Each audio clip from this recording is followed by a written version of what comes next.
Day in my life edisi palang pintu. Nah, buat kalian yang mau tahu gimana sih rasanya jadi pemain palang pintu tuh kayak gimana. Jadi biar gue kasih tahu step by stepnya gimana dan lu harus tahu ini gue dapet saweran banyak banget. Jadi lu tonton dah sampai habis. Nah, ini pagi-pagi gue udah siap-siap buat berangkat ke Sanggar biar ngumpul sama main. Dan ini juga pengalaman pertama gue buat main di tempat yang berbeda sedikit dari yang biasanya. Jadi ya semoga bisa lah nggak grogi. Dan ini gue udah siap, kita jadi ranger merah dulu ya kan. Nah sebelum berangkat kita jangan lupa panasin motor dulu ya kan.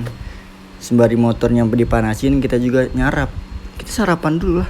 Nah udah panasin, udah makan, kita langsung berangkat. Tapi kita nggak ke Sanggar dulu, kita ke rumah teman gue dulu. Dan ini dia nih palanya nih karena searah.